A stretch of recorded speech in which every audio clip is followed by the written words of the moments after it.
Listen carefully, because I will tell you something most men spend their whole lives trying to understand and still miss. You do not need luck, you do not need talent, and you certainly do not need a trust fund. What you need is discipline. And I should know, for I was born in a farmhouse on Michigan Hill with a father who was a drifter and a schemer, and a mother who kept our family alive with nothing but her faith, her rod, and her will. I was not given riches, I was given responsibility. And that was the seed of everything that followed. Do you know how I started? Not with oil, not with business empires, with stones. At 7 years old, I was paid 2 shillings to pick stones from a neighbor's field. 2 shillings. Yet when I dropped those coins into the little blue bowl my mother kept on the shelf, I learned a principle most men never grasp. Money is not spent, it is planted. That bowl became my first bank. And soon I learned to make money work harder than I ever could. At 10 years old, I lent $50 to a neighbor farmer at 7% interest. The year after, when he returned my $50 along with $3.50 in interest, I was thunderstruck. That little sum had earned as much as 10 full days of backbreaking labor. Do you see? That is how wealth is born, not by chance but by understanding the laws of money and bending them to serve you. Now my competitor tells you to learn a money-making skill: selling, making, designing, or hunting. That is good advice. But let me tell you how it looks in real life. My first skill was bookkeeping. At 16, I begged for a job in Cleveland until one firm finally gave me a desk for 50 cents a day. Bookkeeping was not glamorous, but it was precise. Numbers don't lie. They reveal who is careless and who is disciplined. And I chose to be disciplined.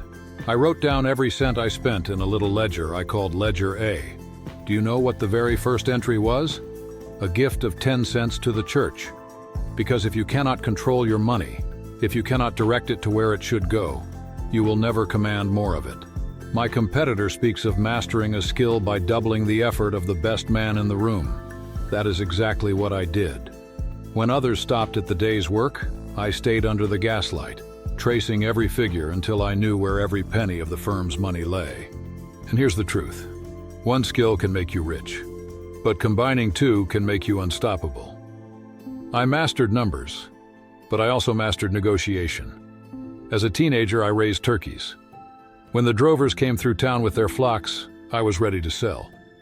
I studied how to bargain, how to stand firm, how to make a man respect my terms without raising my voice. By the time I was in my 20s, I could walk into any merchant's office in Cleveland and strike a deal that favored me, and they would thank me for it. Numbers gave me certainty, negotiation gave me power. That is why, when I finally entered oil, I crushed my competitors. Not with luck, not with talent, but with skill stacked upon skill. But let me warn you, if you use your skill only to rent out your time, you will never escape poverty.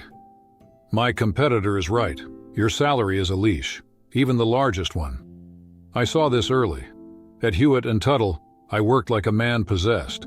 But I knew as long as I drew a wage, my wealth would be capped. So I saved, borrowed at 10% interest from my own father, and partnered with a man named Maurice Clark to start our own commission house.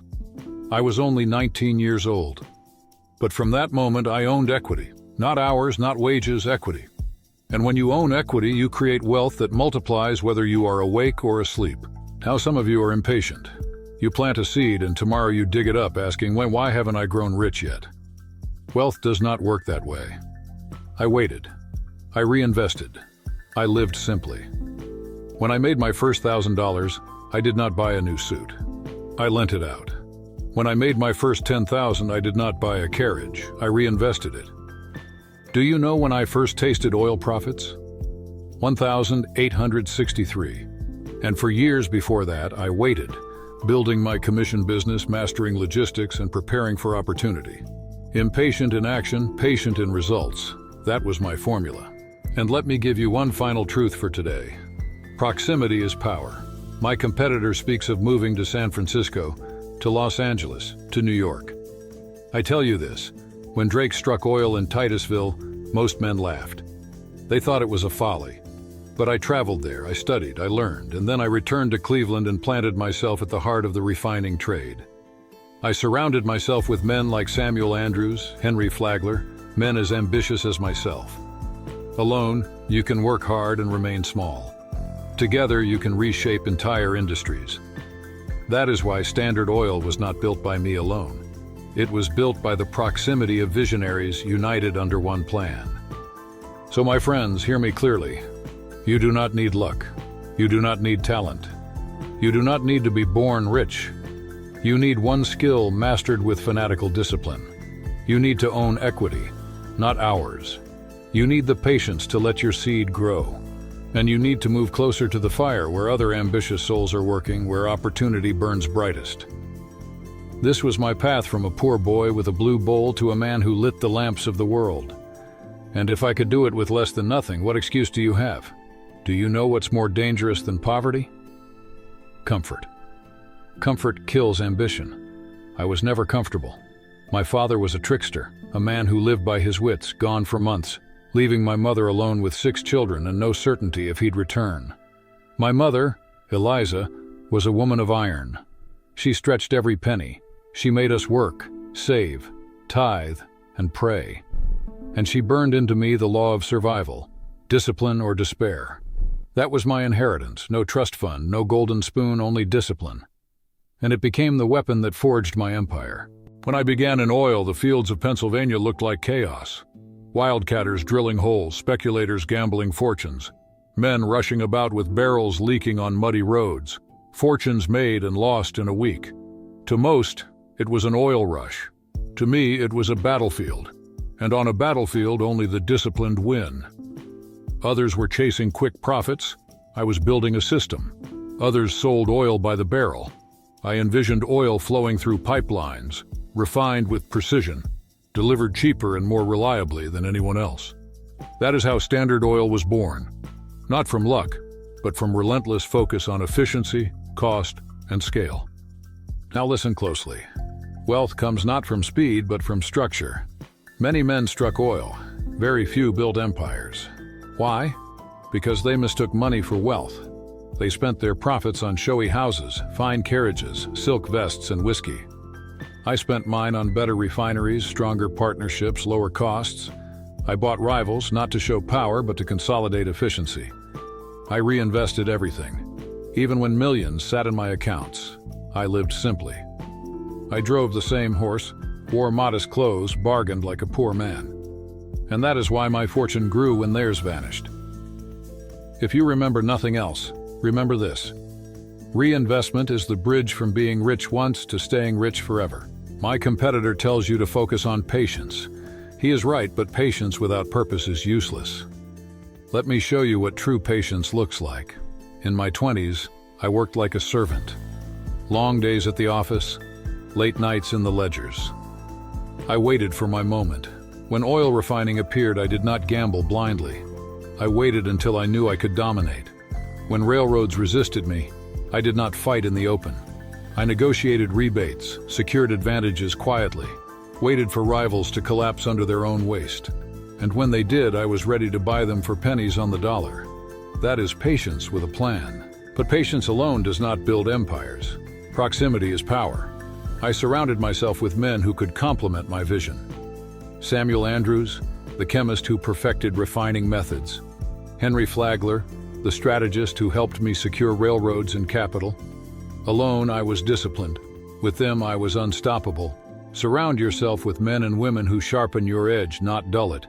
If you sit among complainers, you will complain. If you sit among empire builders, you will build empires. That rule was true in 1860, and it is just as true today. Now let me speak about risk.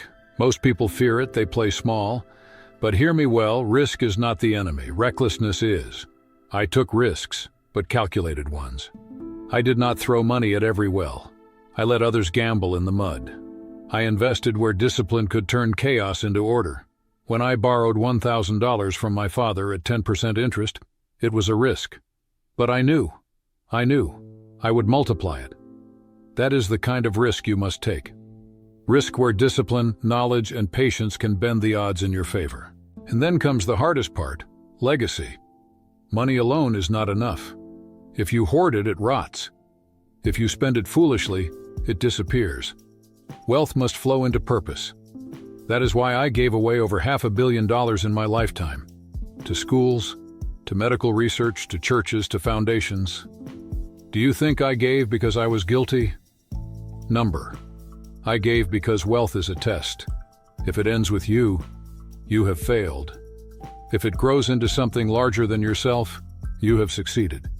That is why generations after me still carry the Rockefeller name, not just in wealth, but in institutions, hospitals, universities that shaped the world long after I left the stage. So let me challenge you, stop looking for luck, stop waiting for talent, stop envying those with trust funds. Your excuses are your chains. Break them. Find your skill, master it. Own equity, not ours. Be impatient in action, but patient in results. Place yourself in the fire among ambitious souls. Reinvest relentlessly, take calculated risks, and when you win, because you will if you persist, make sure your wealth does not die with you. Ladies and gentlemen, I began with a little blue bowl and a ledger.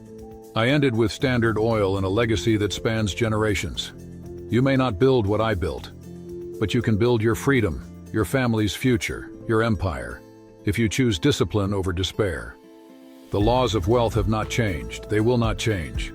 The only question is, will you follow them, or will you live and die in the shadow of those who did? That, my friends, is how you get rich without luck, without talent, and without a trust fund.